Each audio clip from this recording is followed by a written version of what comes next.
question. L'évangélisme sioniste peut être défini de diverses manières. Certains le considèrent comme étant une idéologie, mais sinon c'est certainement une branche de l'évangélisme.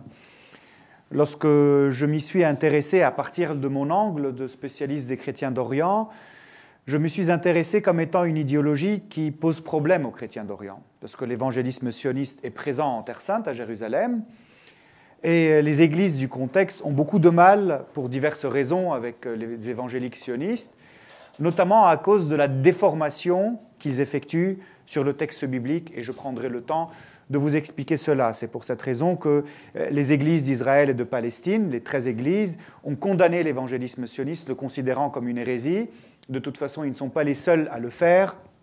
Même le Conseil des églises, le Conseil œcuménique des églises, où sont membres presque toutes les églises du monde, ont condamné l'évangélisme sioniste, le considérant comme une hérésie. Donc, d'emblée, je m'y suis intéressé à partir de mon angle de l'étude des chrétiens d'Orient, mais sinon, en soi aussi, c'est un sujet qui suscite beaucoup d'inquiétudes.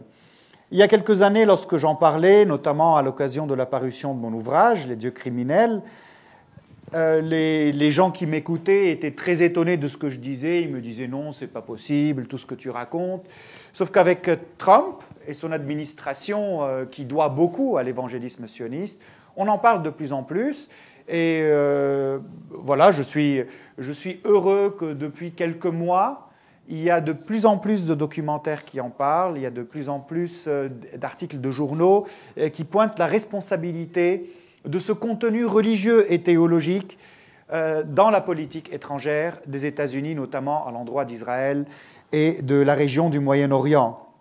C'est-à-dire que sans l'élément évangélisme sioniste, nous ne pouvons pas comprendre pourquoi les États-Unis ont reconnu Jérusalem comme capitale d'Israël, pourquoi les États-Unis ont parlé du Golan syrien occupé comme étant une terre israélienne, et l'on ne peut certainement pas comprendre le torchon qu'a présenté Trump, le deal du siècle, sans prendre en compte l'élément de l'évangélisme sioniste. Parce qu'en fin de compte, Trump est en train de respecter ses promesses électorales, vu que l'électorat évangélique sioniste lui a donné ses voix.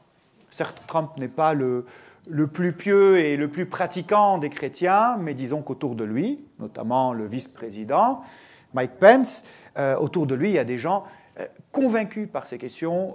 Un petit tour sur YouTube ou sur les derniers documentaires parus sur la question pourrait vous informer de ce que je suis en train de vous dire.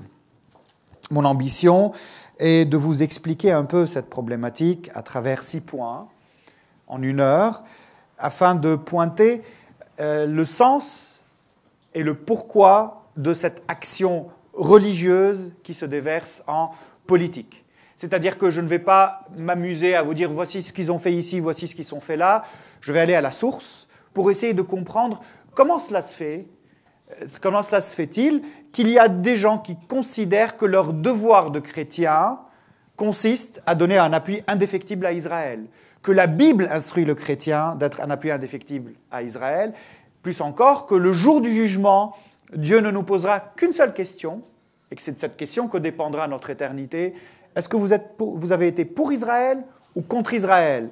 Si vous étiez pour Israël, vous hériterez le royaume des cieux avec tous les évangéliques sionistes, je crois que ce ne sera pas très marrant, ou sinon vous irez en enfer avec le reste, on s'amusera bien tous, n'hésitez pas. Voilà, donc c'est pour la petite introduction. Donc derrière cette action des États-Unis au Moyen-Orient, surtout vis-à-vis d'Israël, de la cause palestinienne ou du conflit israélo-palestinien, il y a une idéologie religieuse dont l'influence est actuellement prépondérante, majeure, déterminante. Dans un premier point, pour que les choses soient un peu plus claires, je vais définir les 2 termes, évangélisme et sionisme. Tout évangélique n'est certainement pas sioniste, et heureusement, vu comment ils sont nombreux aujourd'hui, on décompte presque 500 millions d'évangéliques, la branche religieuse ou la religion qui progresse le plus dans le monde, plus que l'islam, donc heureusement qu'ils ne le sont pas tous. Donc évangélisme et sionisme, qu'est-ce que l'évangélisme? Tout simplement, c'est une branche de la réforme protestante, une branche très particulière, dont on situe les débuts dans ce mouvement piétiste aux États-Unis qui s'appelle le Great Awakening, le Grand Réveil. le Great Awakening avec des grandes figures théologiques comme Wesley, par exemple, W-E-S-L-E-Y. Ce mouvement a voulu se débarrasser, entre autres, d'une pratique religieuse qui conservait toujours des éléments classiques du catholicisme. Je pense aux communautés anglicanes qui, quelque part, ressemblaient au catholicisme. Donc, c'est un mouvement pieux qui voulait se débarrasser de ces aspects et qui, grosso modo, se définit par 3 éléments. Et ces 3 éléments, aujourd'hui, sont communs aux évangéliques de par le monde, mais ce sont des éléments qu'il faut prendre avec beaucoup de prudence, parce que l'évangélisme n'est pas le catholicisme, qui a une forme bien précise, avec une hiérarchie, avec des dogmes. L'évangélisme est un mouvement éclaté, où on peut trouver des fondamentalistes, comme les créationnistes, et ils sont nombreux aujourd'hui aux États-Unis, qui croient que le monde a été créé il y a 6000 ans, et qui vous font des attractions, un peu un Disneyland créationniste. Je crois que c'est très amusant d'y emmener ses enfants là-bas, mais peut-être moins amusant d'y croire. Et il y a des évangéliques qui sont ouverts. Donc dans l'évangélisme, il y a de tout. Et il y a des évangéliques sionistes, et c'est ce qui m'intéresse. Mais dans l'évangélisme, il y a 3 éléments que l'on peut trouver communs. Le premier, c'est la lecture littérale de la Bible. Et les créationnistes que j'évoquais sont ceux qui incarnent le plus cette lecture littérale de la Bible. C'est-à-dire que si nous faisons les calculs depuis Adam jusqu'à Jésus-Christ, jusqu'à nous, ben on tombe sur 6000 ans. Voilà, Dieu a créé l'homme il y a 6000 ans, tout simplement. A créé l'univers et tout ce qui existe. Donc une lecture littérale de la Bible. C'est-à-dire que l'exégèse historico-critique, toutes ces méthodes qui ont été développées par les Allemands, par Bultmann, par la théologie libérale, par Strauss, par Renan, voilà, la liste des noms est longue, par Harnack surtout, ils s'y opposent. Ils considèrent ça comme quelque chose qui déforme la Bible. La Bible doit être comprise en ce qu'elle est. Les sciences profanes ne peuvent pas apporter, ou les sciences critiques surtout, notamment l'histoire, ne peuvent pas apporter un éclairage édifiant de la Bible, au contraire. Deuxième élément, l'insistance sur la conversion personnelle. Non que cela soit mauvais, mais il y a une grande insistance. En général, l'évangélique, où que vous le rencontriez, vous posera cette question. Est-ce que tu as accepté Jésus-Christ comme ton sauveur personnel? Les amis évangéliques du Liban, de la France, des États-Unis, du Canada ou même de la Russie me posent la même question. Vous avez beau leur dire, si vous êtes catholique orthodoxe, je vais à la messe, j'aime les pauvres, je lis la Bible tous les jours, j'aime mon prochain. Ça n'a pas d'importance. Est-ce que tu as accepté Jésus-Christ comme ton sauveur personnel? Bon, les born again peuvent être considérés comme une branche ou une déclinaison de ce principe. Troisième élément, partagé par nombre d'évangéliques et non négligeable, c'est le prosélytisme agressif. Il va absolument vous convertir, parce que de toute façon, si vous n'adhérez pas au message chrétien tel que lui l'interprète, vous irez en enfer. Beaucoup d'enfer. Hein. Donc, voici les éléments, grosso modo, très généraux bien sûr, que l'on peut trouver chez la majorité des évangéliques. C'est la majorité écrasante, tout en sachant, j'insiste encore une fois, l'évangélisme est un mouvement pluriel. On peut trouver l'extrémisme, on peut trouver des gens très ouverts et agréables dans l'échange. Le sionisme. Je ne vais pas m'étendre largement sur le sionisme, mais c'est une idéologie politique fondée à la fin du XIXe siècle, par Theodor Herzl, 1860-1904. Les éléments les plus déterminants du sionisme se trouvent dans son écrit célèbre, Der Judenstaat, l'État des Juifs. Et le sionisme est cette idéologie laïque, il faut le souligner. Le sionisme, à l'origine, n'est pas une idéologie religieuse, tant s'en faut, une idéologie laïque qui voulait en finir avec le problème de l'antisémitisme en Europe, de toutes les vexations que subissaient les Juifs, et qui, pour ce faire, prônait le retour ou la création d'un foyer juif. Il y avait eu plusieurs options, mais l'option majeure a porté sur la terre des ancêtres, donc sur la Palestine historique. C'est ça le sionisme, donc d'une manière extrêmement simplifiée. Donc la volonté de créer un foyer juif, un État pour les Juifs, pour que leur soit épargnée la persécution qu'ils vivaient. Donc l'évangélisme sioniste, qu'est-ce que c'est? Un mélange de ces deux réalités. L'évangélisme sioniste est une branche de l'évangélisme qui considère que la création de l'État d'Israël est la réalisation des prophéties bibliques. C'est-à-dire, tout ce qui fut dit par Isaïe, par Jérémie, par Ézéchiel, toute l'espérance de l'Israël biblique, toute l'espérance chrétienne se réalise dans l'État d'Israël. L'État d'Israël existe dans le plan de Dieu. Sans l'État d'Israël, les desseins divins de rédemption, de salut pour les hommes ne peuvent être réalisés. C'est l'idée principale, c'est l'idée qui est au cœur de l'évangélisme sioniste.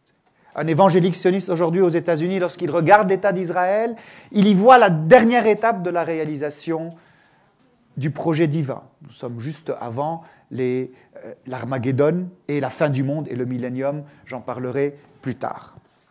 Donc voici qui sont les évangéliques sionistes, tout en sachant qu'il y a deux branches majeures que l'on peut identifier dans l'évangélisme sioniste. La première branche, c'est ce qu'on appelle les bibliques. Ils s'appellent bibliques parce qu'ils fondent leur lecture sur deux versets du texte de la Genèse. C'est lorsque Dieu dit à Abraham « Je bénirai ceux qui te béniront, je maudirai ceux qui te maudiront ». Et c'est sur ce verset aussi que s'appuient les évangéliques sionistes pour dire que Dieu nous jugera selon notre positionnement vis-à-vis de l'État d'Israël. Un autre verset, juste après, « Et je te donnerai cette terre en héritage éternel du fleuve au fleuve ». Du fleuve au fleuve, c'est une vision maximaliste du grand Israël, donc ça part du Nil jusqu'à la Mésopotamie, mais en don éternel. C'est-à-dire que ce don de la terre est toujours d'actualité. Cette terre où l'État d'Israël a été fondé appartient d'une manière éternelle et inaliénable au peuple juif. Et cela, on le dit depuis très longtemps, dans les milieux théologiques qui ont permis à cette idéologie d'évoluer. J'en parlerai dans mon deuxième point. Donc aujourd'hui, l'évangélique sioniste, lorsqu'il regarde la terre d'Israël, il ne la regarde pas à partir du droit international, il la regarde à partir du droit divin. Parce que c'est Dieu qui a fait cadeau de cette terre à son peuple élu. Voici, je suis en train d'utiliser les mots-clés. Donc deux sortes d'évangélisme sioniste, les bibliques et les dispensationalistes. Alors ceux-là, ce sont les plus délicieux, les dispensationalistes. Donc dispensationalisme, ça s'écrit comme ça se prononce, ça vient de dispensation, qui a comme origine le dispensatio latin, qui veut dire époque. Les dispensationalistes divisent l'histoire du monde en 7 époques. 7 comme le chiffre 7. 7 époques qui chacune témoigne d'une relation particulière entre Dieu et son peuple. Par exemple, il y a l'époque première qui est celle d'Adam, il y a l'époque de la grâce qui est celle de l'Église, etc. Donc, pour ces 7 époques, les dispensationalistes considèrent que nous sommes maintenant à la fin de ces époques. Mais pour que s'achève cette fin et que vienne le millénium, il faut passer par un appui indéfectible pour l'État d'Israël. Ainsi, au bout d'un moment, il y aura des guerres énormes qui causeront beaucoup de morts, qui engageront toute l'humanité. Et au sein de ces guerres où le peuple juif souffrira beaucoup, à moins qu'il se convertisse, au christianisme évangélique bien sûr, donc au cours de cette guerre, il y aura l'enlèvement de l'Église, Dieu enlèvera les siens, donc les bons évangéliques sionistes, vous savez ce qu'il vous reste à faire si vous voulez échapper à cette guerre. Donc ils seront enlevés, c'est la notion de l'enlèvement de l'Église dont nous trouvons des traces dans le Nouveau Testament, mais qui est bien sûr interprétée d'une manière malencontreuse. Et ensuite, après cette guerre, ou durant cette guerre, le Christ reviendra, il bâtira son QG, vous savez où? C'est le 3e temple, et à partir de ce 3e temple, il fera la guerre, il soumettra Satan, et par la suite, il sera victorieux, et il y aura un règne de 1000 ans de paix. C'est le célèbre millénium. Voici. Cela n'est pas le scénario du prochain film d'Arnold Schwarzenegger. Cela est une croyance théologique à laquelle adhèrent des millions de personnes aux États-Unis. Oui, des millions, parce que le problème, ou l'autre problème de l'évangélisme sioniste, c'est dans son influence et dans son poids démographique. si ces sornettes que je vous raconte concernaient quelques milliers d'illuminés, voilà, on n'en est pas à une secte près. Mais le problème, c'est qu'aujourd'hui, on recense 40 millions d'évangéliques sionistes aux États-Unis, avec une influence qui s'étend sur 60 autres millions de personnes. Donc, entre adhérents directs et sympathisants, on en est à 100 millions. 100 millions qui ne font pas partie que des petites gens, ou du sud des États-Unis, la célèbre Bible Belt, 40 millions qui donnent des présidents des États-Unis. Parce que le président Carter était un évangélique sioniste. Parce que le président Reagan, et d'ailleurs il a perdu, parce que l'électorat évangélique sioniste a considéré qu'il a trahi la cause en cherchant à faire la paix avec les Palestiniens. Et du coup, les voix ont été données à Reagan. Et Reagan, qui n'est pas un président pieux, ou qui n'était pas le plus pieux des présidents, a bien compris à quel point le jeu de la foi pouvait lui profiter dans son action politique, et donc a joué le jeu des évangéliques sionistes. Je lui ai lu quelques déclarations qui m'avaient très étonné. Je me suis dit, non, les livres qui en parlent sont en train de falsifier ce que le président a dit, parce que dans certaines de ces discussions, il échangeait avec un responsable israélien lui disant qu'apparemment l'OTAN témoigne de la réalisation des prophéties à travers ce qui se passait au Moyen-Orient. Mais lorsque je suis allé fouiller dans les archives de la Maison-Blanche, j'ai trouvé qu'effectivement, dans les discours officiels de Reagan, ces propos existaient. Donc, bien sûr, Obama ne faisait pas partie de ces présidents, mais aujourd'hui, Trump, sur ce plan, est particulièrement bien entouré, même si son intérêt personnel va plutôt dans un autre sens. Voilà. Donc, voici le premier point. Voici pour définir l'évangélisme sioniste. Donc, tout évangélique n'est pas sioniste, mais l'évangélisme sioniste, ce sont des évangéliques qui considèrent que l'État d'Israël réalise les prophéties bibliques, et on les trouve dans deux branches. Les bibliques, qui se fondent sur les versets de la Genèse, chapitre 12, je crois, et le dispensationalisme. D'ailleurs, le dispensationalisme est une notion théologique qui a été très développée au XIXe siècle par le célèbre prédicateur anglais Darby, D-A-R-B-Y. Vous connaissez peut-être les darbistes, qui existent encore un peu en France, ou les Plymouth Brethren, on les appelait aux États-Unis, je crois qu'ils existent encore maintenant.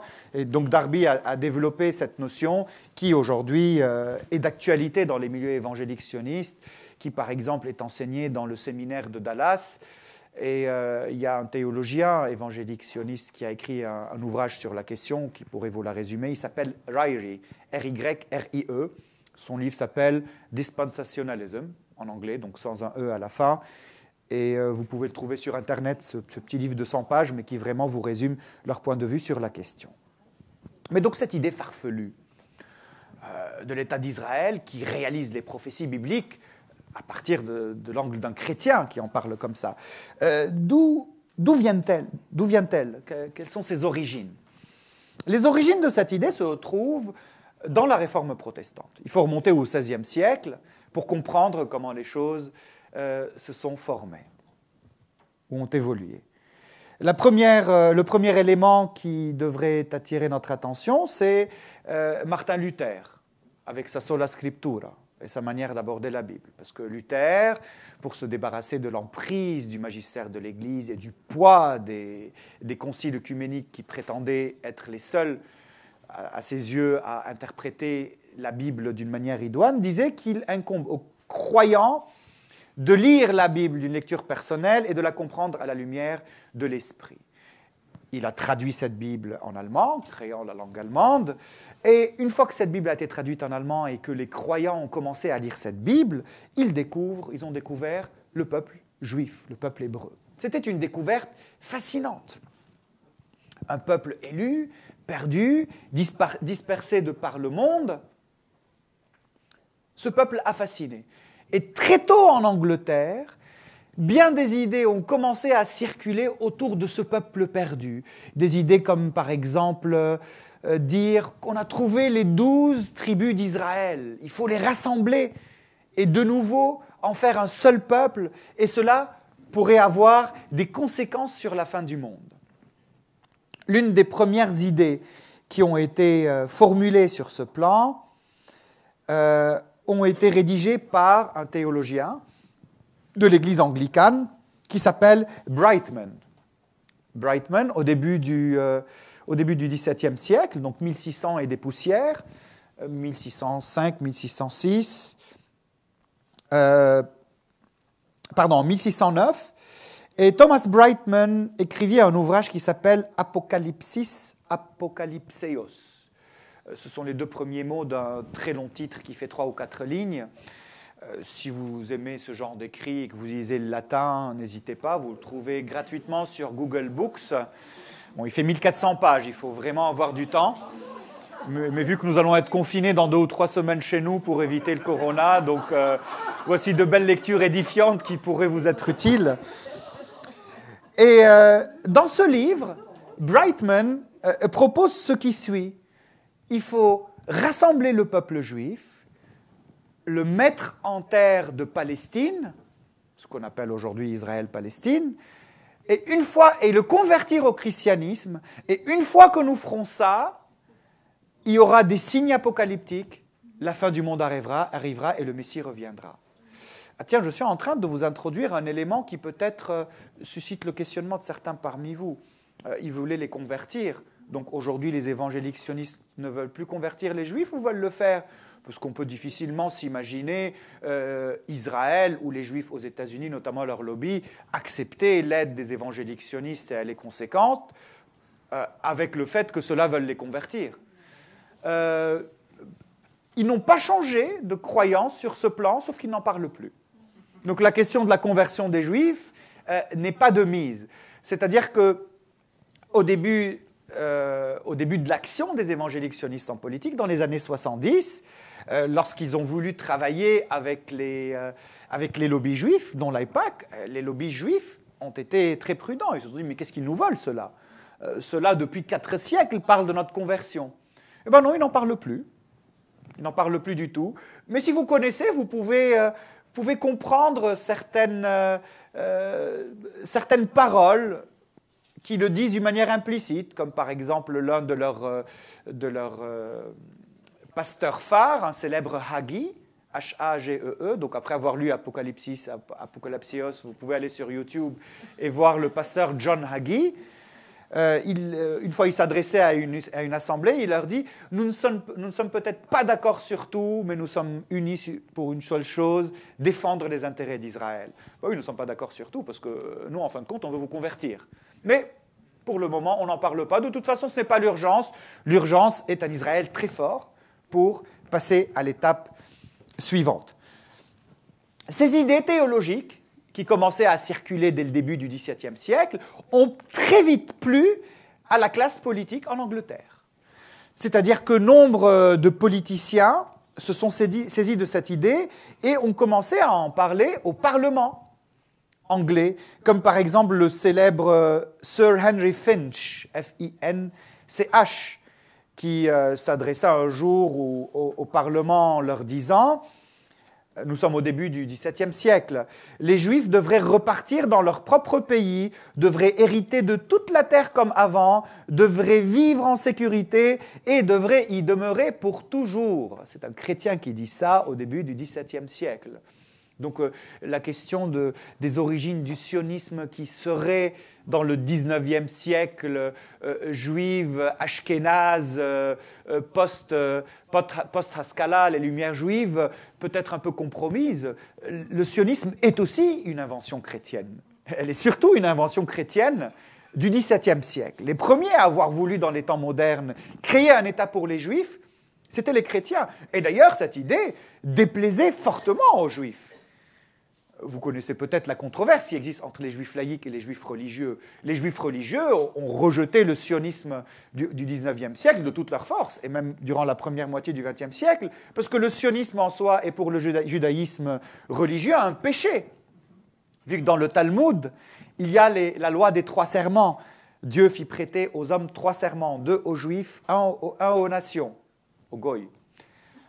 Donc 1 aux juifs, vous ne chercherez pas à créer un État. 2, je traduis, hein. 2, vous ne ferez pas la guerre aux autres. Et 3, aux nations, vous ne persécuterez pas les Juifs outre mesure. Et pourquoi ces 2 premiers serments dans le Talmud? Parce qu'il y avait eu beaucoup de messies ou autoproclamés, et à chaque fois, c'était la catastrophe pour le peuple juif. Notamment, je pense à Bar Kokhba, mais la liste est très longue. Donc le sionisme en soi était un problème pour les juifs religieux. Mais avec le temps, ça a évolué d'une manière différente. Aujourd'hui, ceux qui incarnent encore ce problème juif avec le sionisme, ce sont les ultra-orthodoxes. Et encore, certains sont complaisants puisqu'ils trouvent que de plus en plus, ils peuvent obtenir du pouvoir en Israël en étant présents dans la vie politique. Bref, je parlais des origines. Donc très vite, cela fut adopté en Grande-Bretagne. Cromwell aussi y adhéra. Et ce n'est pas étonnant pour qui lit l'histoire religieuse de la Grande-Bretagne à partir de cet angle, ou de l'Angleterre, ce n'est pas étonnant que ce soit un Balfour en 1917 qui adresse cette promesse aux Juifs de leur créer un foyer national. Balfour d'ailleurs, qui a grandi aussi dans un milieu chrétien sioniste. Voici pour les origines. Cela a évolué à travers un très grand nombre de théologiens et d'études théologiques. J'ai évoqué tout à l'heure Darby au XIXe siècle, mais il faudra aussi évoquer un certain Heschler, H-E-C-H-L-E-R, qui a une statue en Israël. Heschler était un prêtre anglican sujet de Sa Majesté, qui était diplomate à Vienne pendant une très longue période, et du fait de son poste qui rencontrait les grands du monde, et Heschler rencontra Theodor Herzl, et lui fit d'un appui très important, c'est-à-dire qu'il lui permit de rencontrer les grands du monde, que ce soit le Kaiser, ou le Tsar, ou le grand vizir, ou plein de gens diplomatiques, et il l'appuyait dans son entreprise de créer un État d'Israël. Et lorsque d'autres d'un foyer juif, excusez-moi, et lorsqu'il y avait une autre proposition qui était faite à Herzl, par exemple, pourquoi ne pas aller en Ouganda, Heschler lui disait non, il faut absolument aller en Palestine. Parce que c'est là-bas que les choses doivent se réaliser. Il lui montrait des plans du temple qui doit être reconstruit. Et d'ailleurs, Theodor Herzl avait un avis pas très positif de ce Heschler. Il le trouvait étrange et compliqué, pédant et professant une fausse humilité, naïf et idéaliste. Voilà, parce que Herzl n'était certainement pas l'un des juifs les plus pieux, je parle sur le plan de la pratique religieuse, et donc il était très étonné de ce que Heschler lui proposait. Mais dans tous les cas, Heschler, qui représente ce christianisme sioniste, je dis maintenant christianisme parce que ce sera évangélisme au XXe siècle, et je vais vous expliquer comment. Donc Heschler apporta un appui central pour Theodor Herzl. Autre événement dans cette histoire, toujours dans le cadre du deuxième point, autre élément qu'il faut évoquer, c'est le Blackstone Memorial. Blackstone Memorial. Le Blackstone, c'est le nom d'une personne. C'est une pétition qui fut adressée aux États-Unis en 1891 au président. C'est une pétition qui fut signée par 413 personnalités publiques, vraiment l'élite de la société, des écrivains, des journalistes, des intellectuels, des hommes d'affaires, dont presque la moitié étaient chrétiennes sionistes.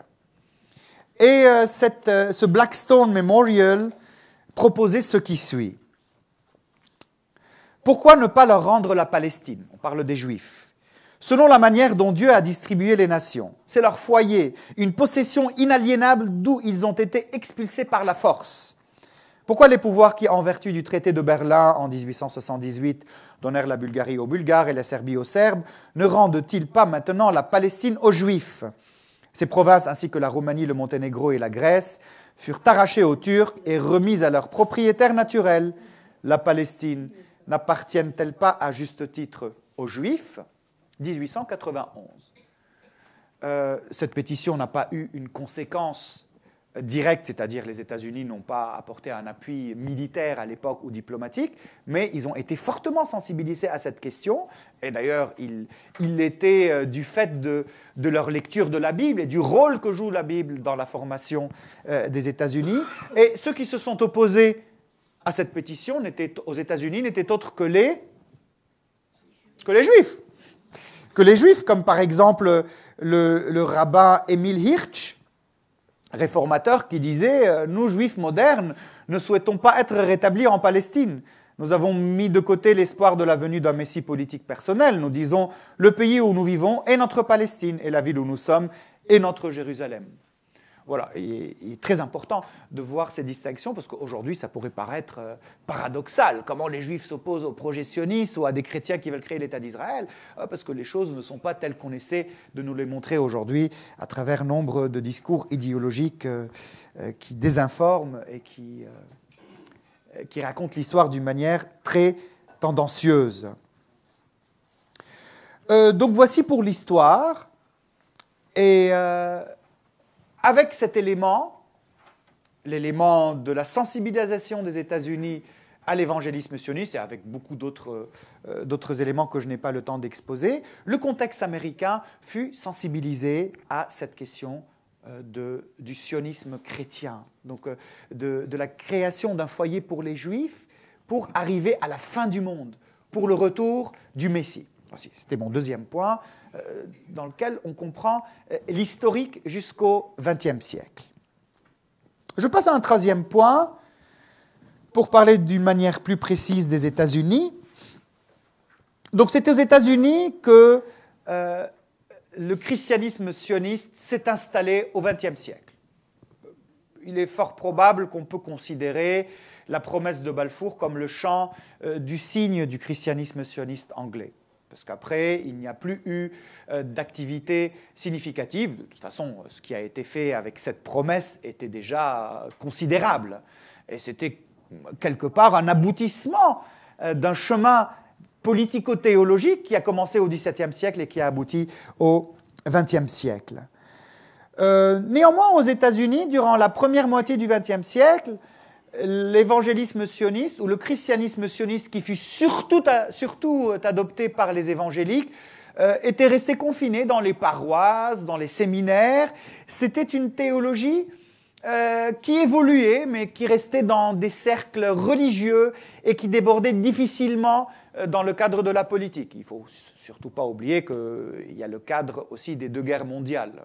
Disons que l'urgence était plus du côté de ces deux guerres. Néanmoins, cette activité religieuse porta ses fruits parce que le contexte américain fut très largement sensibilisé à la question, notamment à travers les Bibles qui, dans leurs notes de bas de page, donnaient une interprétation du texte dispensationaliste.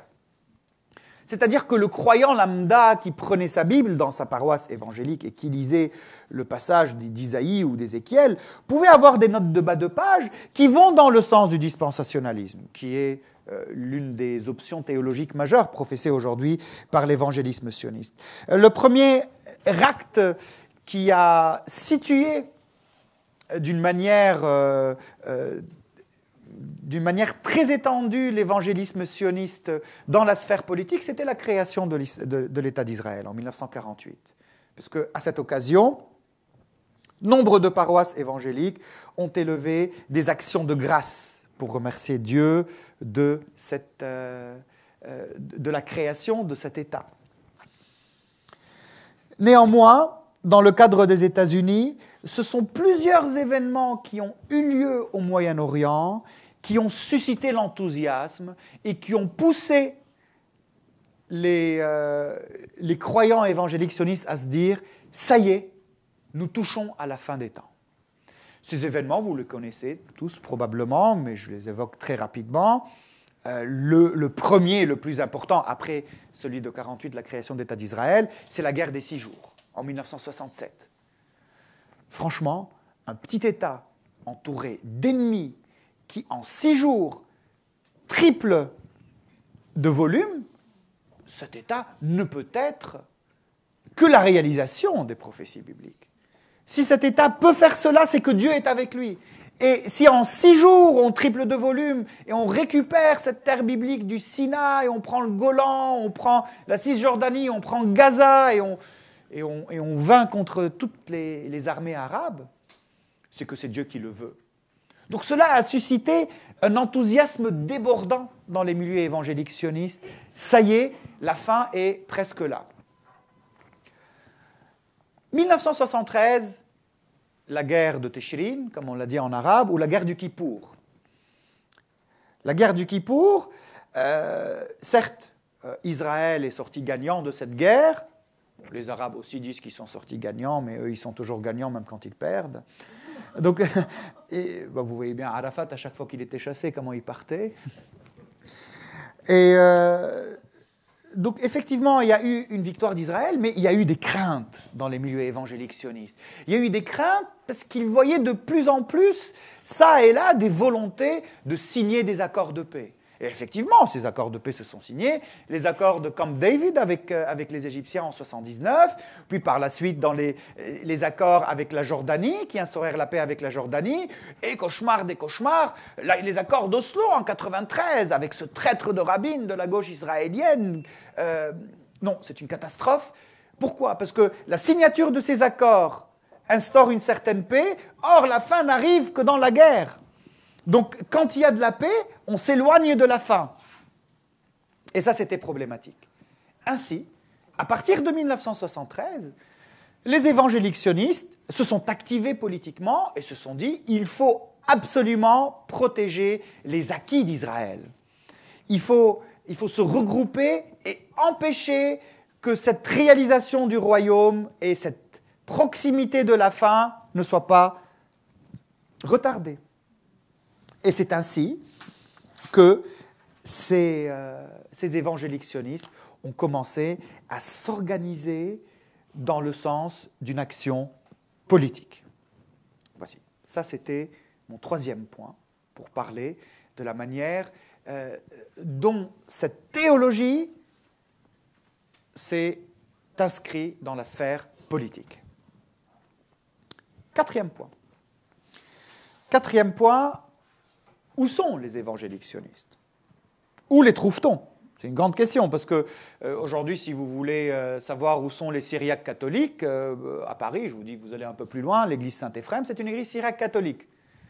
J'aurais dû donner l'exemple de l'église maronite. Donc, si je vous dis où est l'église maronite, vous partez à Notre-Dame du Liban, vous la trouvez. Mais les évangéliques sionistes, où sont-ils? Est-ce qu'il y a une église évangélique sioniste? Il y a des paroisses?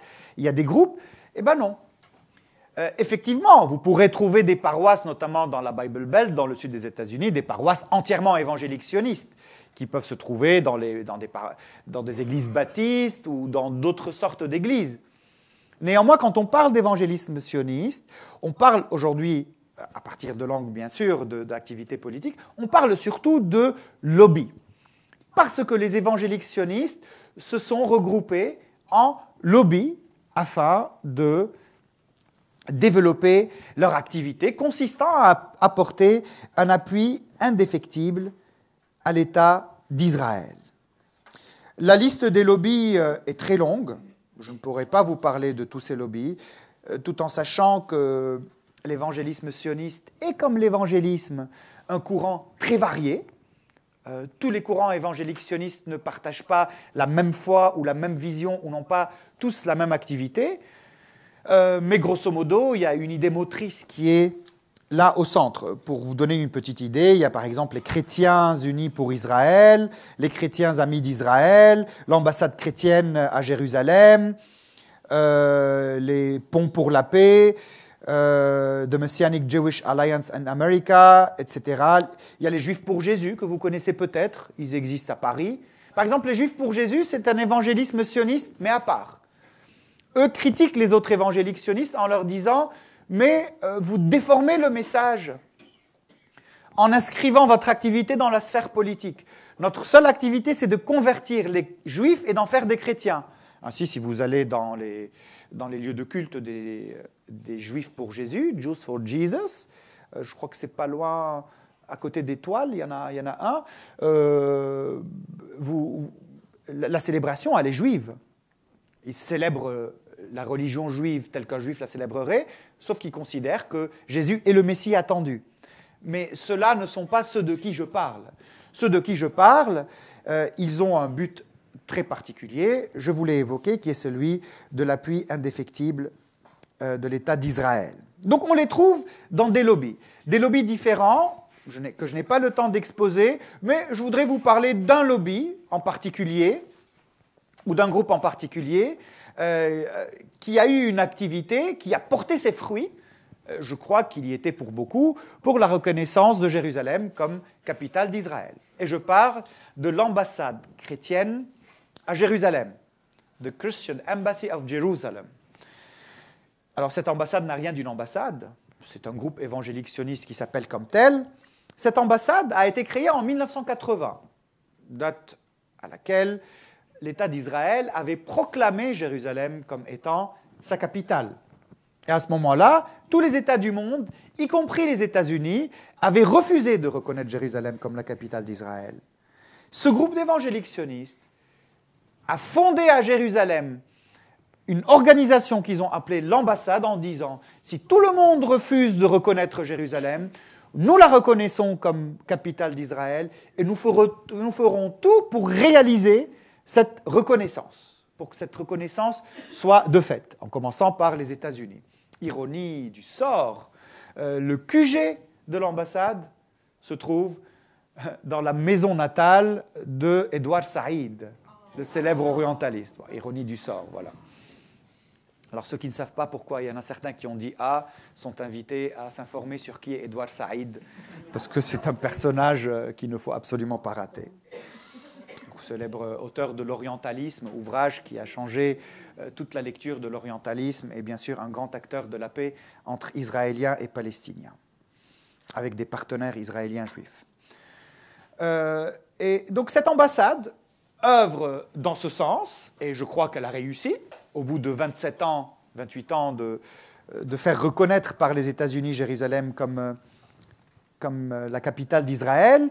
Et je voudrais vous lire le credo de cette ambassade qui résumera, ou qui ce en quoi croient actuellement les évangéliques sionistes, et qui vous dirait un peu quelle est leur feuille de route.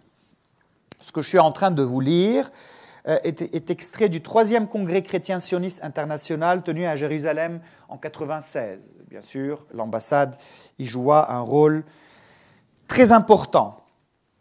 1500 délégués de plus de 40 pays y étaient présents. Donc l'évangélisme sioniste, effectivement, trouve son fief actuellement aux États-Unis, mais se trouve étendu partout dans le monde. Vous pouvez les trouver au Brésil, vous pouvez les trouver en Corée du Sud, vous pouvez les trouver dans plein de pays asiatiques ou africains. Au Moyen-Orient, les évangéliques ont du mal à en parler pour des raisons que vous devinez. Mais ça ne veut pas dire qu'ils peuvent interpréter les choses de cette manière. Et à l'unanimité, ces 1500 délégués de 40 pays proclamèrent ce qui suit. Dieu le Père, le Tout-Puissant, choisit l'ancienne nation, l'ancien peuple d'Israël, les descendants d'Abraham, Isaac et Jacob, pour révéler son plan de rédemption pour le monde. Bon, jusque-là, ça va, le plan de rédemption par Jésus-Christ, qui fait partie de ce peuple, chrétiennement, ça tient la route jusque-là. C'est là que ça commence à dégénérer. Ils demeurèrent les élus de Dieu. Ça pose un peu problème d'un point de vue de la théologie chrétienne, parce que dans la théologie chrétienne, vous trouvez, par exemple, chez saint Augustin, ce qu'on appelle la théologie de la substitution.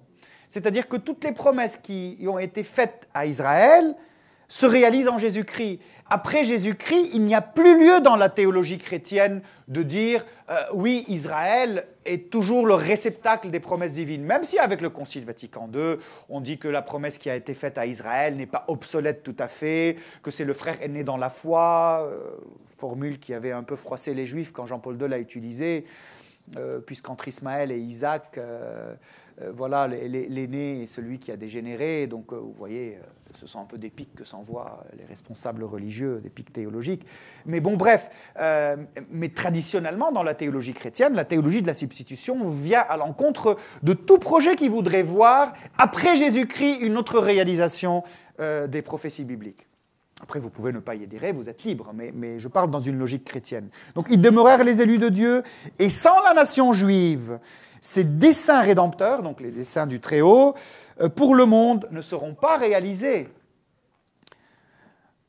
Le rassemblement moderne du peuple juif en terre d'Israël et la renaissance de la nation d'Israël sont la réalisation des prophéties bibliques, comme il fut écrit dans les 2 testaments, l'Ancien et le Nouveau.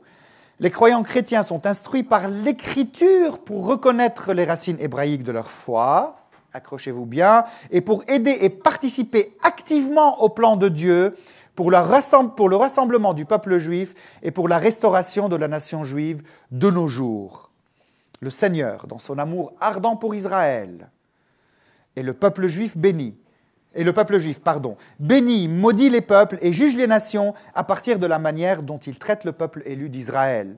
Selon la distribution divine des nations, la terre d'Israël fut donnée au peuple juif par Dieu comme une possession sans fin par une alliance éternelle. Le peuple juif a le droit absolu de posséder et d'habiter la terre, y compris la Judée et la Samarie, comprenez la Cisjordanie, les territoires palestiniens occupés, Gaza et le Golan. Donc le Golan, si nous y sommes, il y a quelques semaines, les Américains aussi nous ont parlé de la reconnaissance du Golan syrien occupé comme étant un territoire israélien. Ce résumé, cette profession de foi, vous dit tout du contenu théologique et dogmatique de l'évangélisme sioniste.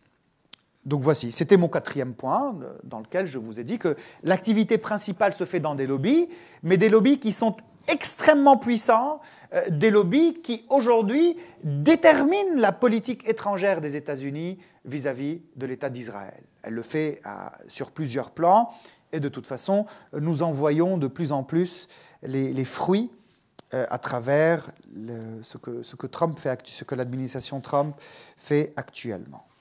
Je passe à un 5e point, il y en a encore 2. Je vais être dans les temps, il faut que je m'arrête dans 10 minutes normalement. Le contenu théologique. Quel est le contenu théologique dans ça? Parce que c'est ce qui est un peu fou. Nous sommes face à une activité très politique qui a des conséquences parfois dramatiques sur toute une région, mais tout cela se pose ou repose sur une foi théologique et dogmatique bien dure. Ce que je vais évoquer maintenant, je l'ai déjà évoqué, mais je vais le dire d'une manière ordonnée. Le premier contenu théologique, c'est l'herméneutique littérale, que j'ai déjà évoquée.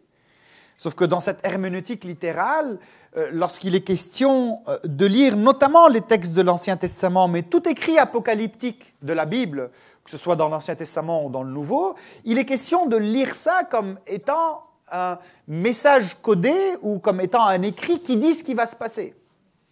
Il n'est pas question de dire, par exemple, que le livre de l'Apocalypse était une lettre codée que s'envoyaient les chrétiens durant la seconde moitié du 1er siècle et qui étaient persécutés sous Néron. Et à travers ce style, ils disaient leur foi et ils s'encourageaient. Non, il est question de trouver, à partir d'une lecture littérale, ce que dit la Bible sur la fin du monde. De toute façon, si vous connaissez un peu ces milieux évangéliques de la lecture littérale, vous savez bien qu'ils considèrent que tout ce qui se passe aujourd'hui est contenu dans la Bible et que la Bible a la solution à tout, aux problèmes scientifiques, aux problèmes médicaux. Voilà, j'espère bien qu'on trouvera dans un verset de la Bible la formule du virus contre le corona, mais je crois que ce n'est pas gagné. Donc une herméneutique très littérale. Deuxième contenu théologique, c'est l'élection éternelle d'Israël. Alors, pas besoin pour les chrétiens catholiques ou orthodoxes ou pour les protestants traditionnels, je pense aux luthériens, aux réformés, pas besoin de nous dire il y a la théologie de la substitution ou qu'après Jésus-Christ, il n'y a plus lieu de parler de tout ça. L'élection d'Israël est éternelle. Donc ne cherchez pas aussi à aller leur sortir le droit international en sortant les résolutions de l'ONU ou en sortant les droits du peuple palestinien. Le seul droit qui vaut ici, c'est le droit divin. Et c'est la dangerosité d'avoir face à soi une idéologie religieuse. Parce qu'avec une idéologie politique, le sionisme par exemple, on peut essayer de discuter, le sionisme de gauche, on peut dire des choses fondées sur le droit international. Mais là, C'est impossible. De toute façon, il y a un autre versant de ce sionisme religieux chrétien, il y a le sionisme religieux juif qu'on retrouve parmi les colons. Et eux, c'est la même chose. Par d'ici, c'est ma terre. Comment c'est ta terre? Cette terre, elle était à mes ancêtres. Non, cette terre, c'est Dieu qui me l'a donnée. Qu'est-ce que vous pouvez lui dire? Surtout s'il a une arme à la main et que vous n'en avez pas. Troisième contenu théologique, je vais réévoquer le dispensationalisme. Donc, ça fait partie aussi des principes auxquels il s'attache. Nous sommes proches de la fin. Et tout ce qu'on peut faire pour accélérer cette fin, eh bien, dans cette logique, l'apparition de l'État islamique, l'organisation terroriste, est un signe de la fin des temps. Les guerres qui ont lieu sont des signes de la fin des temps. Comme nombre d'auteurs évangéliques sionistes nous l'ont dit à travers tous les événements qui se sont passés durant la seconde moitié du XXe et au début du XXIe, que ce soit la révolution iranienne, l'invasion du Liban en 1982, la guerre du Golfe en 89-90, Oussama Ben Laden le 11 septembre, et toute la suite. Tout ça, ce sont des signes apocalyptiques. Il faut savoir lire les signes.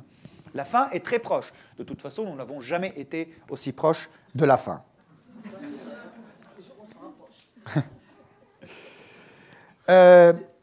1, 2, 3. Quatrième élément théologique, c'est le millénium. On œuvre dans le sens de la réalisation de ce millénium. Je répète, le millénium, c'est le règne de 1000 ans de paix que le Christ instaurera sur la terre une fois Satan enchaîné. Alors certes, ce millénium n'est pas une invention évangélique sioniste. Les origines du millénium, on les trouve dans la Bible elle-même. Et nombre de pères de l'Église ont eu des interprétations, et pas des moindres, parmi lesquels on peut trouver saint Irénée de Lyon, par exemple, qui est un fondement du langage dogmatique de l'Église. Et si vous connaissez un peu l'histoire, vous savez ce qui s'est passé en l'an 1000 dans la chrétienté occidentale, comment tout le monde s'attendait à « faisons la paix parce que c'est la fin ». Donc, ils n'inventent pas des choses, mais ils les reprennent et l'inscrivent dans une sphère politique. Cinquième élément, c'est la terre promise. La terre qui... Enfin, c'est un élément qui va avec l'élection éternelle. Donc, cette terre, elle est une possession éternelle et inaliénable du peuple juif. Et ce qui est un peu fou, c'est que même dans les théologies juives les plus nobles, il y a une réfutation de cette idée. Parce que cette terre, c'est Dieu qui nous la prête. Elle appartient à Dieu, elle n'appartient pas à nous. J'ai écouté nombre d'échanges avec des rabbins qui insistaient sur la question. Alors que là, non, elle appartient aux Juifs. Et cela est nécessaire, parce qu'ils devraient y rentrer, et à un moment, on va les convertir pour que le Messie revienne. Donc voici les éléments majeurs qui sont contenus dans la théologie de l'évangélisme sioniste, auquel vous pouvez ajouter, bien sûr, tout ce que je vous ai dit en vous lisant la profession de foi de l'ambassade chrétienne de Jérusalem. Enfin, sixième et dernier point de mon intervention, les conséquences politiques. Les conséquences politiques de tout cela. La conséquence politique majeure, c'est celle de l'entrave à la paix. Parce que ces gens-là, ils ne cherchent pas la paix, ils cherchent la fin des temps. Ou sinon, s'ils cherchent une paix, ce n'est pas la paix juste pour Israéliens et Palestiniens, mais c'est une paix qui se fait aux dépens du peuple palestinien et au détriment du droit international, bien sûr. Donc c'est une grande entrave pour la paix. Tous leurs agissements vont dans ce sens, toutes leurs déclarations vont dans ce sens.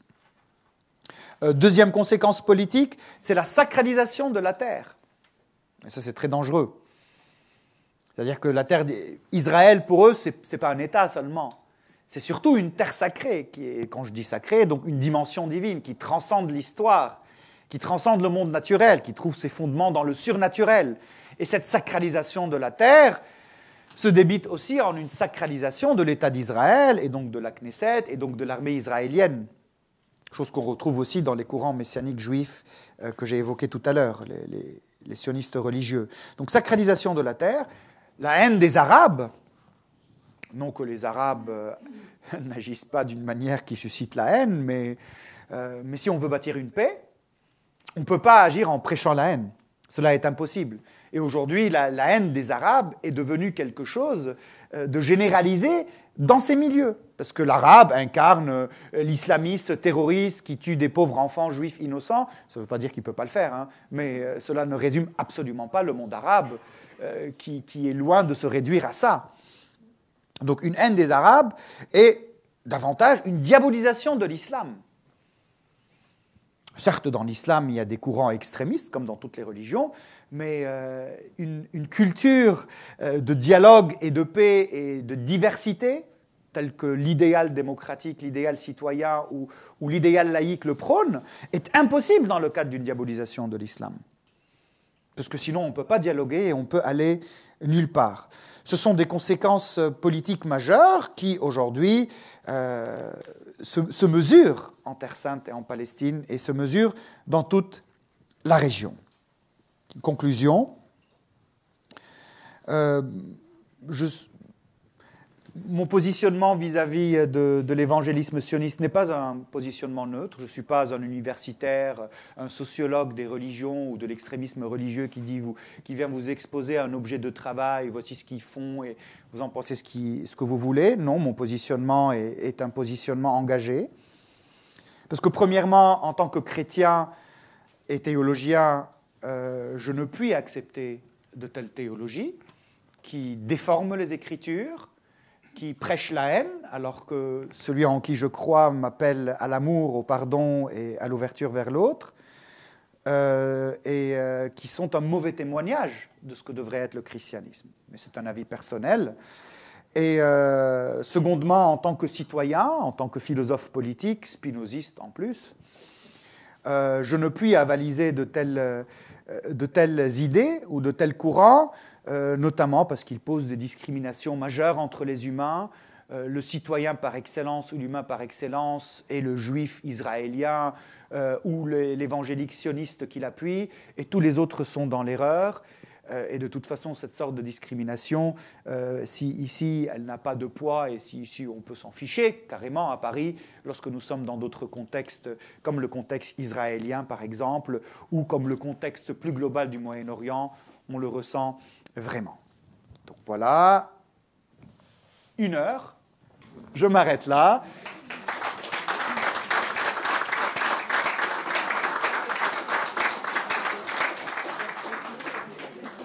J'aimerais savoir jusqu'à quel point cette idéologie, parce que pour moi c'est une idéologie, elle est suivie en Israël, dans quelle proportion et par qui précisément.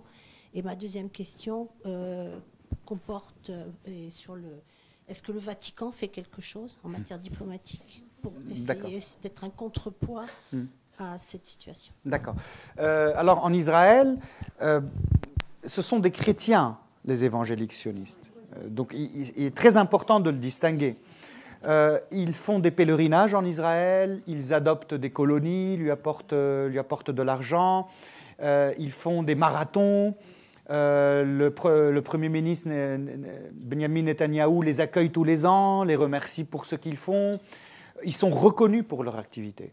Et ils sont présents et de toute façon, ils se rendent régulièrement en Israël parce qu'ils y vont en pèlerinage, en pèlerin. Et ce qui est écœurant, c'est qu'ils peuvent aller dans des colonies, ils vont dans des colonies, ils rentrent chez eux, et la réalité palestinienne, non seulement elle n'existe pas, mais ils ne la voient même pas.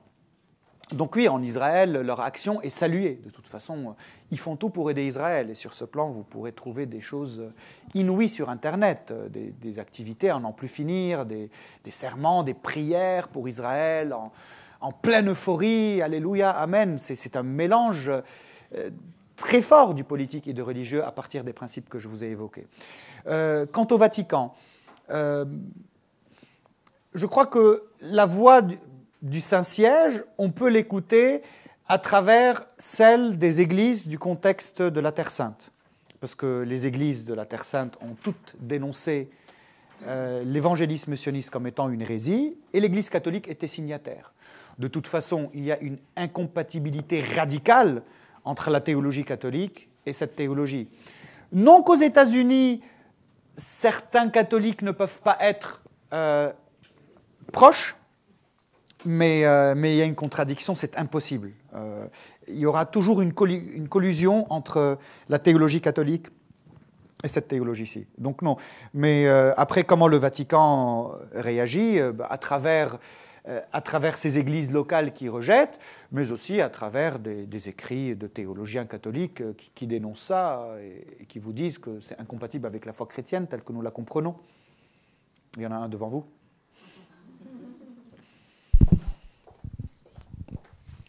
Comment vous expliquez que ce mouvement soit beaucoup plus important aux États-Unis que dans d'autres pays? Bon, c'est un pays protestant, c'est vrai, mais il y a d'autres pays de protestants. Tout le nord de l'Europe est protestante aussi. Ah, oui, mais il y a une différence de facture parce que le nord de l'Europe est protestant, mais déjà c'est un protestantisme classique. Aujourd'hui, on distingue deux genres de protestantisme, grosso modo. Le protestantisme classique représenté par les églises traditionnelles protestantes, comme les luthériens, comme les réformés, toutes ces églises intelligentes, hein, qui ont produit en théologie, en exégèse biblique, les lettres de noblesse de la théologie. Aucun théologien sérieux au XXe siècle ne peut faire fi de cette théologie protestante. Et ensuite, il y a le protestantisme de facture évangélique, dans lequel on inscrit aussi les pentecôtistes. Alors, à la différence de ceux-là s'étendent beaucoup et sont très actifs dans le sens du prosélytisme et dans le sens de l'activisme politique. Alors que les autres protestants, déjà si on parle des pays nordiques, la pratique religieuse, elle est infime, ce qui n'est absolument pas le cas dans le sud des États-Unis, à la Bible Belt, où 9 personnes sur 10 sont au culte dimanche, où la deuxième question qu'on vous pose après « quel est votre nom ?» c'est « à quelle église vous allez ?» et malheur à vous si vous leur dites que vous n'allez pas à l'église. Donc il y a une différence de pratique religieuse. Vous voyez, nous ne sommes pas dans le même cadre, absolument pas. Et aux États-Unis, les églises traditionnelles qu'on appelle libérales et les églises évangéliques sont en état de confrontation assez violente. Hein. Ils se dénigrent, ils ne s'aiment pas du tout, les adeptes des deux églises, en général. Hein. Donc, il y a ce fondement sociologique, de sociologie religieuse. Et il ne faut pas oublier l'histoire des États-Unis, je l'ai mentionné très, très brièvement tout à l'heure. Les États-Unis ont été fondés par les Pilgrim Fathers, qui y ont vu une nouvelle terre promise. On ne peut pas comprendre le début des États-Unis sans l'histoire biblique. Et on ne peut pas comprendre comment les États-Unis ont évolué si on ne tient pas compte de l'histoire biblique et de son rôle dans l'évolution des États-Unis. Donc il y a des assises sociologiques et anthropologiques et historiques et théologiques qui font que cela a pu évoluer de la sorte ainsi. Tout en ne mettant pas de côté le fait que la fondation des États-Unis, à partir d'une certaine lecture de la Bible tout entière, y compris l'Ancien Testament, et le fait que le protestantisme américain est aussi très versé sur l'Ancien Testament, tout ça prépare à en arriver à ce genre de théologie. C'est-à-dire, il y a beaucoup de conditions qui ont fait ça. Ce n'est pas un simple hasard. Ah oui, tiens, par hasard, ce sont les évangéliques des États-Unis qui ont, pour une bonne partie, adhéré à cette idéologie. Non, ce n'est pas un hasard. Il y a un processus historique qui dure depuis 4 siècles quand même. Et aux États-Unis, depuis plus d'1 siècle. Donc voici pourquoi c'est là-bas. Je ne crois pas que les chrétiens de l'Europe du Nord ont la capacité aujourd'hui, ni même l'envie, d'inscrire leur foi dans une action politique de la sorte. De toute façon, leur foi ne va pas dans ce sens. Elle est intelligente. Je voulais savoir comment est-ce que cette idéologie a-t-elle pu évoluer au début du XXe siècle aux États-Unis, alors qu'on sait qu'à cette époque, il y avait quand même un sentiment WASP très antisémite à l'époque. Comment elle a pu faire son chemin? Écoutez, ça peut convenir, tout à fait. Parce que dans cette idéologie, qu'est-ce qu'on fait des Juifs? On les met là-bas. Tant mieux. Donc, ça pourrait convenir. Après, je n'ai pas étudié la question d'une manière particulière en tenant compte des White Anglo-Saxon Protestants, mais disons que le processus, il a pris son temps pour évoluer. Mais ça pouvait convenir. Bon, on s'en débarrasse. Et eux disaient, mais non, qu'est-ce que vous voulez qu'on aille faire là-bas?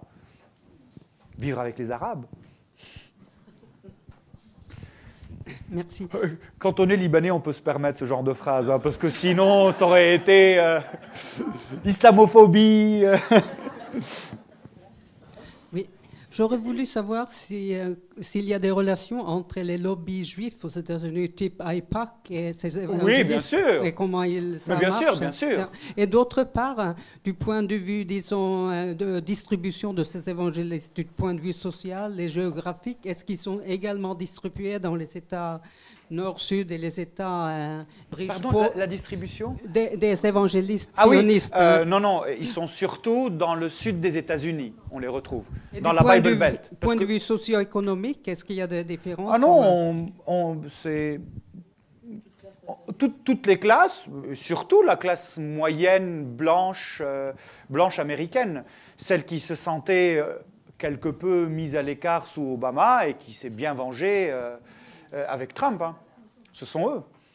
Ce ne sont pas les petites gens hein, qui y adhèrent. Vous trouvez des gens très haut placés dans l'État, des plus haut placés. Mais effectivement, AIPAC et eux œuvrent bien sûr puisqu'ils ont le même intérêt. Ils veulent un Israël fort. Et jadis, lorsque, à cause des accords de paix, Israël devait démanteler ou arrêter de subventionner des colonies, eux faisaient des levées de fonds et envoyaient de l'argent dans les colonies. Ce qui est toujours le cas, il y a toujours de l'argent qui part pour les colonies. Ils font une méga célébration religieuse dans les méga churches. Il y a 10 000 personnes retransmises auprès de plusieurs millions. Et pendant une heure de prière, on lève plusieurs millions de dollars qui partent dans les colonies pour aider le peuple élu à s'épanouir dans sa terre promise. Ma question est un tout petit peu bête, mais je la pose quand même. Nous sommes allés en Jordanie et au retour, nous sommes passés en avion sur le territoire israélien. Et il y a quelqu'un qui voulait aller se laver les mains, on lui a interdit. Il a dit, vous ne marchez pas sur le territoire israélien. Oui. Vous étiez avec quelle compagnie? C'était pas Elal, c'était en tous les cas, oui. Parce que les hôtesses ont dit... Les hôtesses ont dit, on ne peut pas faire plus, on n'a rien à vous dire, mais c'est la règle. Il ne faut pas marcher quand... Voilà. Et je me suis dit... Madame, ce n'est pas votre question qui est bête, c'est la mesure qui est bête, mais bon. Non, mais je me suis dit, peut-être que c'est une histoire avec la sacralisation dont vous aviez parlé. C'est la première fois que j'entends parler de ça, mais je trouve ça d'un ridicule. Parce que de toute façon, vos pieds, ils sont dessus, hein, et pas que vos pieds. Alors, je sais bien. Oui, mais c'est pour des raisons de sécurité. En tous les cas, on n'a pas marché. Et la deuxième chose, je voulais vous demander, la population qui est les Mexicains, les Espagnols, enfin toutes les personnes qui ont immigré aux États-Unis, est-ce qu'ils suivent la religion? Est-ce qu'ils sont soutenus par les évangélistes ou pas du tout? Est-ce que c'est une façon de s'intégrer ou pas? Enfin, voilà. En général, ils sont catholiques. Mais lorsqu'ils sont protestants, ça dépend de leur affiliation. Mais par exemple, moi j'ai été fort étonné. J'ai une amie qui est brésilienne, qui était catholique, qui est devenue protestante, parce que l'évangélisme plutôt se développe beaucoup au Brésil. Et bon, elle me connaît libanais, franco-libanais, elle sait tout ce que je pense. Et quand elle me parle d'Israël, on ne parle pas politique, on parle foi seulement, et elle a les yeux qui brillent. Et moi, un jour, je vais aller à Jérusalem et l'État d'Israël, et c'est l'Israël, c'est le lieu, c'est l'endroit de Jésus. Disons qu'il y a une affinité qui existe de plus en plus dans les milieux évangéliques vis-à-vis d'Israël. Mais ce fondement, on peut le trouver dans une certaine lecture de la Bible aussi, parce que l'évangélique qui tient à toute sa Bible, eh ben toute cette Bible parle de l'histoire d'Israël, même jusqu'à Jésus, parce que si vous prenez le Nouveau Testament, et que dans chaque page où il y a une référence à l'Ancien, vous déchirez, il ne restera pas grand-chose du Nouveau Testament. Donc oui, il y a cette sensibilisation. Et ces gens que vous évoquez, ça dépend de leur affiliation. Mais vous pourrez facilement trouver un Mexicain évangélique sioniste. Oui, c'est comme ça. C'est pas une promotion sociale d'adhérer à cette religion? Non, je ne crois pas, parce que l'évangélisme déjà est aujourd'hui un phénomène mondial qui touche à tous les contextes. Mais je crois qu'après, on peut trouver les discriminations sociales, même au sein de mêmes paroisses et même au sein de mêmes groupes. Ça dépasse la simple question religieuse, ça devient sociologique. Est-ce que ce sont eux qui bloquent toutes les résolutions de l'ONU concernant Israël? Je crois que ce blocage correspond à la politique américaine, mais je crois que dans cette politique américaine, il faut tenir compte des pressions que les lobbies font, et certainement les lobbies évangéliques sionistes jouent un rôle important dans ces pressions pour infléchir les États-Unis dans un sens qui va en faveur de l'État d'Israël. Voilà, mais s'ils le font directement, non, je ne crois pas, parce qu'il y a quand même un État aux États-Unis. Mais oui, ils jouent un rôle, parce que les lobbies là-bas, c'est la norme en politique, à l'encontre de la France qui a toujours peur de ce terme et qui le voit d'un mauvais œil. J'ai une question. Ils se disent chrétiens, ça ne leur pose vraiment aucun problème qu'en Israël, il n'y ait plus que 2% de chrétiens, que tous les chrétiens, que les chrétiens d'Orient soient partis? Mais chère madame, ces 2% de chrétiens palestiniens qui sont en Israël, qui font partie de la communauté arabe israélienne, ceux-là sont mauvais. Parce qu'ils refusent, mais bien sûr, il y a eu des accrochages très violents à Jérusalem entre les chrétiens de Palestine ou d'Israël, qui sont des Grecs orthodoxes, des Grecs catholiques et des latins. Il y a eu des accrochages entre eux, et cela parce qu'ils leur ont dit, si vous êtes de véritables chrétiens, vous devez être pro-israélien. Je vous l'ai dit, ils prennent très au sérieux tout ce que je vous ai lu. Et donc, puisque ce sont des chrétiens anti-israéliens, anti-sionistes, pro-palestiniens, eh ben, ils vont en enfer tous. Il y a des chrétiens. Non, ils reconnaissent rien. Déjà, l'évangélique, le pur et le dur, le borné, le baptiste qui sort de sa Bible Belt, même l'autre chrétien protestant ne l'est pas. Et donc, il faut appliquer ça dans le monde de la politique, ça devient encore plus violent. Non, il les rejette. C'est pour ça que, en fait, lorsqu'on parle de la réalité chrétienne en Terre Sainte, il y a 3 réalités chrétiennes, en Israël, pas en Palestine.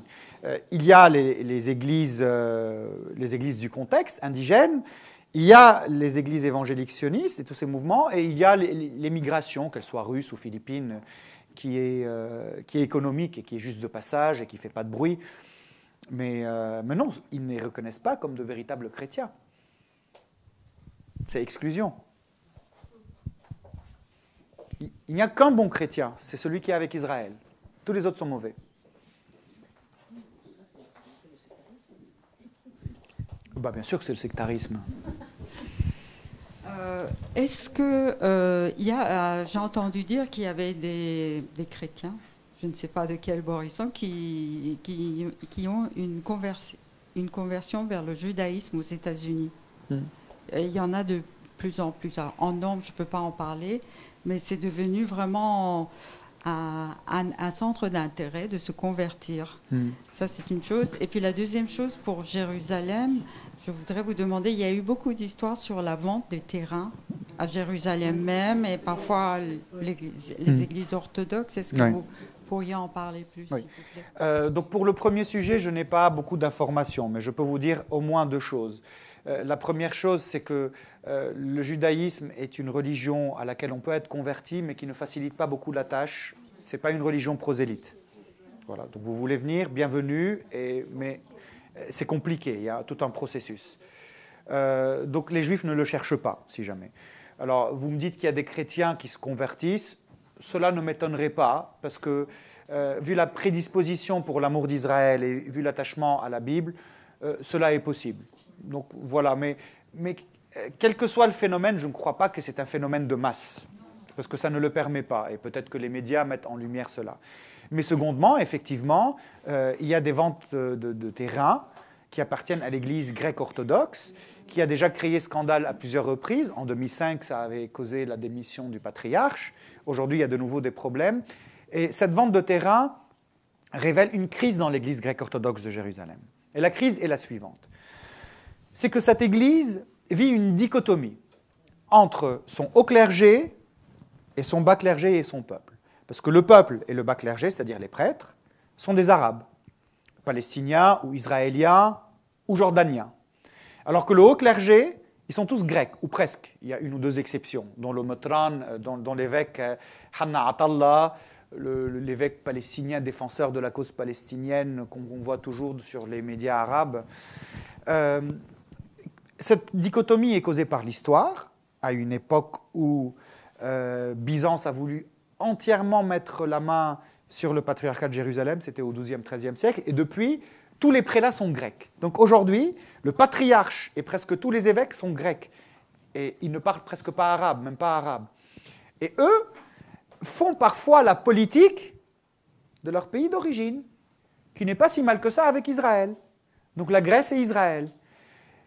En catimini, sans que le peuple le sache, ils vendent des territoires jusqu'au jour où ça a explosé et qu'il y a eu des émeutes. Et ça continue. C'est un grand propriétaire foncier, le patriarcat grec de Jérusalem. La Knesset lui appartient. Le terrain de la grande synagogue et de la demeure du Premier ministre lui appartiennent. Donc oui, d'ailleurs, le bail a été renouvelé il y a juste 1 ou 2 ans, je crois. Je me demandais s'ils pouvaient refuser de le faire. Mais non, ils ne pouvaient pas. Donc voilà, il y a ce scandale. Et tout cela rentre dans le cadre de la logique de la judéisation de la terre. On achète et on rend juif. Aussi. Ça, on en a entendu parler il n'y a pas très longtemps, malheureusement. Tout en sachant que les plus riches sont les Arméniens. Parce que les Arméniens avaient reçu un legs au XIIIe siècle de la part des Mamelouks. La communauté arménienne de Jérusalem était la seule communauté chrétienne que les Mamelouks acceptaient. Et donc, ils leur ont donné beaucoup de choses. Ce qu'ils ont actuellement remonte surtout à cette période. Bonjour. Le prosélytisme évangélique en Afrique du Nord ne concerne quelle branche de l'évangélisme? C'est de l'évangélisme pur. Ce n'est pas de l'évangélisme sioniste. Après, s'il y en a un qui professe ou qui croit ce que je vous suis en train de vous dire, c'est son option personnelle. Mais non, c'est de l'évangélisme classique qui agit. De toute façon, lorsque l'évangélisme est dans des pays arabes, que ce soit dans le nord de l'Afrique ou dans le Levant, il est difficile de professer les idées de sionisme. Même si certains peuvent le supposer, c'est difficile, parce que le sentiment anti-israélien et la politique officielle demeurent et servent un peu de garde-fou. Oui, mais les nord-africains convertis ne peuvent pas exercer leur droit à la prière, par exemple, et puis la question aussi de leurs enfants, le baptême. Oui, bien sûr. Mais c'est une autre question, ça sort de la problématique. Mais effectivement, ils ont droit à certaines vexations qui enfreignent les droits de l'homme, sans nul doute. Mais disons que les pratiques des évangéliques aussi sont d'une certaine agressivité qui pousse parfois à des réactions comme ça. Enfin, c'est vu de l'extérieur, mais c'est une autre problématique. La dernière question, il y a un 50% pour la dernière question. Voilà, monsieur, bravo. Vous savez profiter des soldes. Oui. Si vous pouvez décrire un peu plus leur puissance politique qui arrive jusqu'à l'administration, à la Maison-Blanche, pour participer aux décisions, la présence de vice-présidents, de Pompeo aussi. Pouvez-vous parler un peu plus de cette puissance politique? Disons qu'ils sont présents partout aujourd'hui dans l'administration. Obama les avait écartés. Ils sont présents partout. Vous voyez peut-être les séances de prière qui se passent avec tous ces collaborateurs de Trump qui mettent leurs mains sur lui et qui prient, ou ces gens qui se mettent toujours autour de la Maison-Blanche et qui prient et qui filment tous les jours des vidéos. Vous les trouvez dans toutes les strates aujourd'hui, et là où ils sont, et là où ils doivent prendre une décision, ils prennent ces décisions à partir de leurs convictions. Donc vous voyez, aujourd'hui, ils sont tellement présents dans des endroits qu'il n'est même pas besoin de les identifier en disant « voici, il y a le groupe qui fait ça, ça y est, il est dans un poste élevé, et à partir de son poste, il agit à partir de ses convictions religieuses. » Aujourd'hui, avec Trump, bien sûr. Bien sûr qu'ils ont la main. Attendez, aucune administration n'avait pu faire pour Israël ce que Trump est en train de faire pour Israël. C'est un peu fou. Et la vitesse avec laquelle ça se fait et l'insolence. Oh, bah oui, le Golan, c'est un territoire israélien. Un peu de calme. Aucun égard au droit international. C'est vraiment l'histoire biblique. Moi, dès 2017... je disais, voilà, ils vont y arriver. Ils me disaient, mais non, c'est pas possible. Ben voilà, c'est très simple. De toute façon, mettez-moi dans un poste de pouvoir et j'y incarnerai toutes mes convictions, je vous le promets. Est-ce qu'ils sont dans l'université? Le financement des élections? Oui, certainement. Les levées de fonds, bien sûr. Les financements, bien sûr.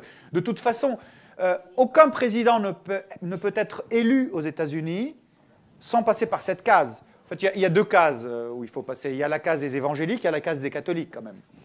Un 5e. C'est penser au premier mandat d'Obama.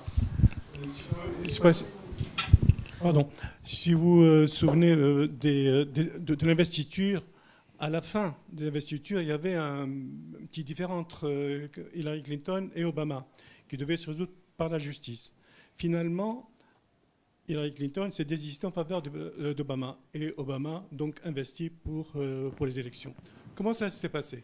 À l'EPAC, le congrès de l'EPAC. Oui. Ça se passe toujours comme ça, monsieur. C'est Obama qui prend la parole le premier pour déclarer que son soutien à Israël, à la suprématie militaire dans la région, Jérusalem, capitale éternelle, et tout ça. On termine. Après, c'est Hillary Clinton qui prend la parole, elle se désiste pour Obama. On n'est pas. Sauf que ce que disait Obama était purement politique. Et il faut le distinguer de ça, mais... André et puis monsieur. Est-ce que les catholiques dans les pays orientaux du Moyen-Orient, notamment ceux qui sont en guerre et qui vivent des discriminations avec les extrémistes musulmans, ne sont pas tentés de faire alliance avec ces évangélistes?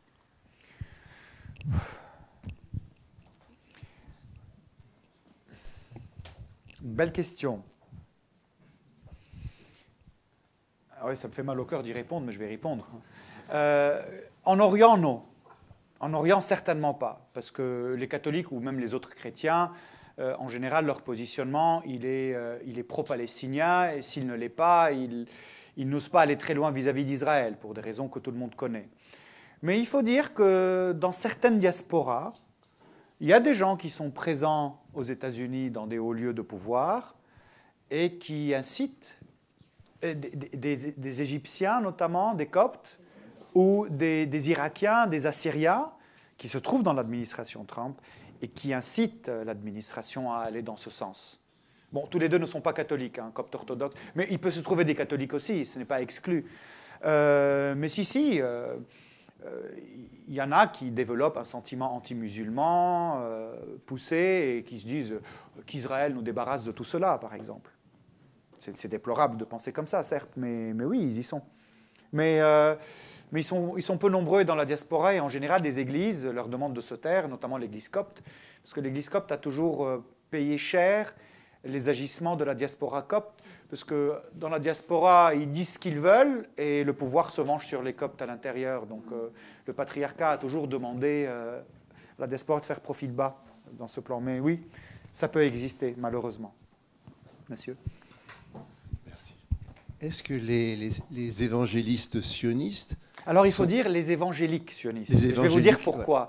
Parce que évangéliste, c'est un truc journalistique pour dire que tout ce qui est iste est mauvais. Mais les évangélistes, il n'y en a que 4. Ouais. Matthieu, Marc, Luc et Jean. et les autres sont des évangéliques. Est-ce que donc les évangéliques sionistes sont présents dans les universités et notamment les plus prestigieuses? Aux États-Unis, évidemment. Alors, je n'ai pas d'informations sur ce plan. Ils sont certainement présents dans des séminaires ou dans des facultés de théologie. J'ai cité tout à l'heure le séminaire de Dallas. Mais les trouver dans des milieux universitaires, disciplinaires et critiques de philosophie, de sociologie, d'exégèse historico-critique, j'ai de gros doutes parce qu'on ne peut pas s'inscrire dans une discipline critique et intelligente comme ça et demeurer dans cette lecture du texte sacré ou de l'histoire. C'est contradictoire, c'est impossible. Sauf bien sûr si on professe une certaine théologie ou une certaine philosophie ou une certaine sociologie, mais qui de toute évidence ne respecterait pas les normes académiques de recherche scientifique, avec toute la distance critique qu'elle suppose déjà avec soi-même et puis avec les autres. Donc, non, je doute fort. Une question à 80%. Ouais, allez-y. Est-ce qu'il y a un rapport avec la scientologie? Non, c'est un autre monde. Un autre monde. Bon. Il est 45.